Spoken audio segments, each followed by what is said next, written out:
Gracias, presidente. Dirán que por kilo sale más barato. Pues me toca hablar de dos dictámenes en el mismo sentido de la Comisión de Cambio Climático.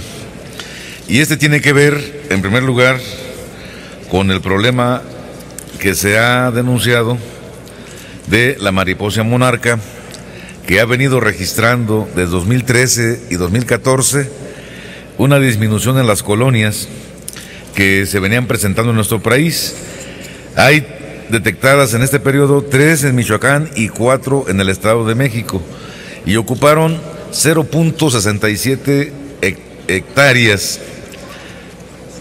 Y hay 5 colonias con 0.62 centiáreas, vamos a decir ahí, dentro de la reserva de la biosfera de la mariposa monarca, y 0.5 hectáreas fuera de esta zona de la reserva de la biosfera.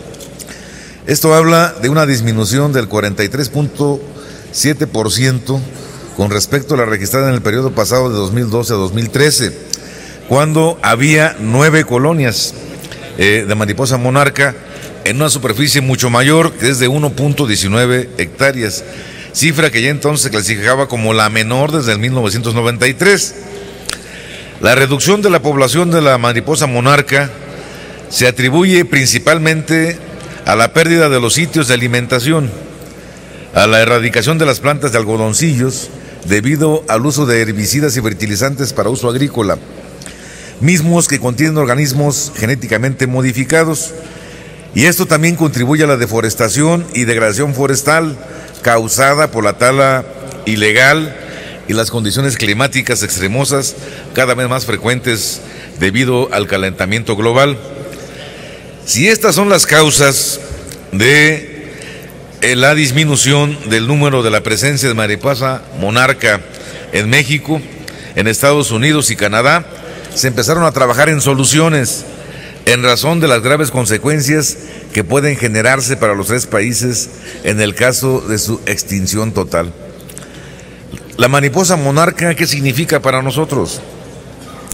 La mariposa monarca ayuda en su papel de polinizador, también ayuda a diversificar la flora.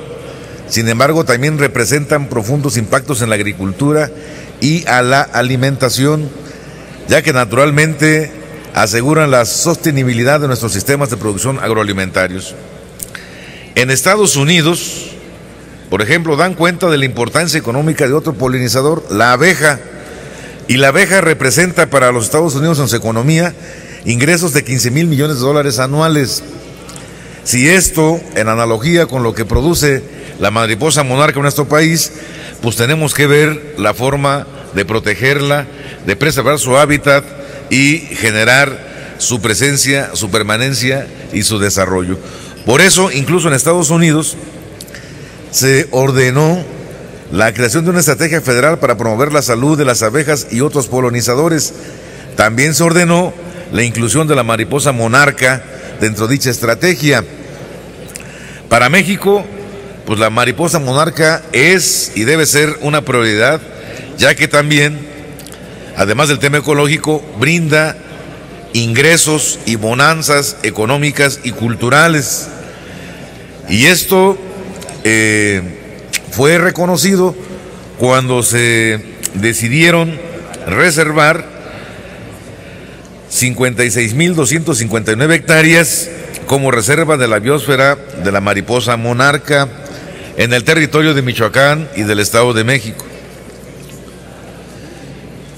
Y la propia ONU en el 2008 pues la declaró como reserva de la biosfera y el patrimonio mundial de la humanidad.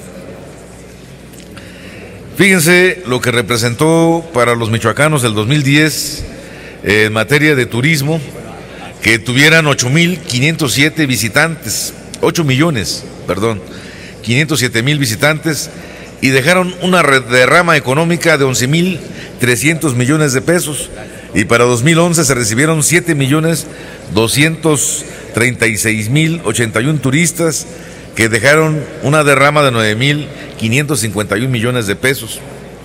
Y gran parte de estos ingresos fueron generados por el turismo que se dirige a la reserva de la biosfera.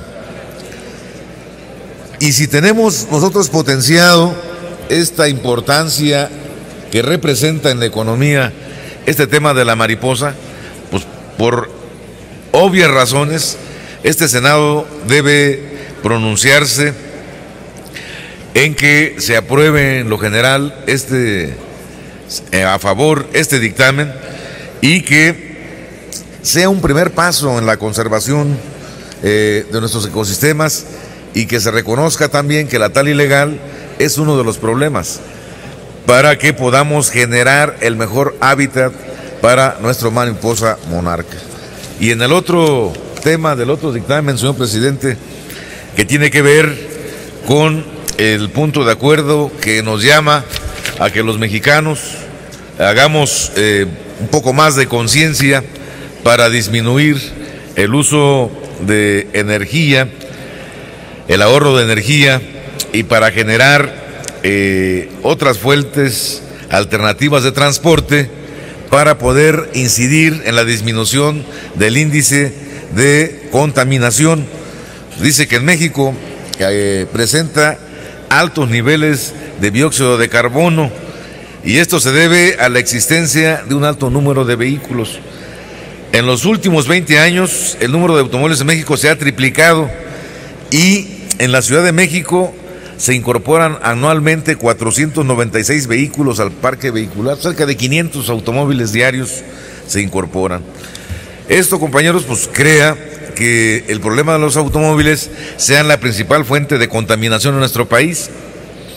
Y esto, pues no es un dato inventado, lo está dando la Organización Mundial de la Salud, que se registran 15,000 decesos anuales atribuibles a la contaminación del aire ambiental.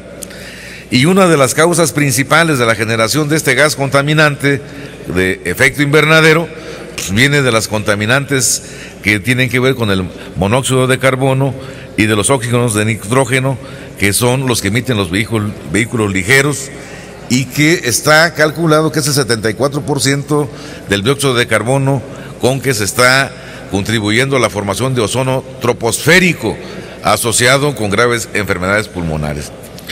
Por eso, si nosotros estamos como nación contribuyendo con el 1.5% de las emisiones mundiales de gases de efecto invernadero, es decir, producimos aproximadamente 643 millones de toneladas de dióxido de carbono y somos el lugar 12 entre los países con mayores emisiones a nivel mundial.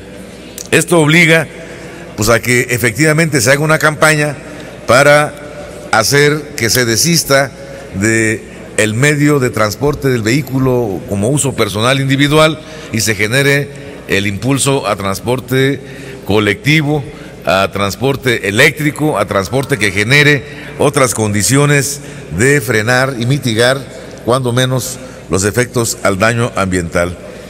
La propia Ley General de Cambio Climático es un instrumento que nos permitiría hacer esto y que tenemos que incidir en que vayamos también cambiando el tipo de energías con la que ocupamos, el diésel, el carbón, y que vayamos utilizando energías limpias, renovables, para que podamos hacer un menor efecto en la contaminación de nuestro entorno. Por eso, compañeras y compañeras, la fracción del PRD, su servidor, pues llamamos a votar a favor de estos puntos de acuerdo, que son un oportuno llamado a la Secretaría de Recursos Naturales y el Medio Ambiente. Muchas gracias, presidente. Gracias, senador Isidro Pedraza Chávez.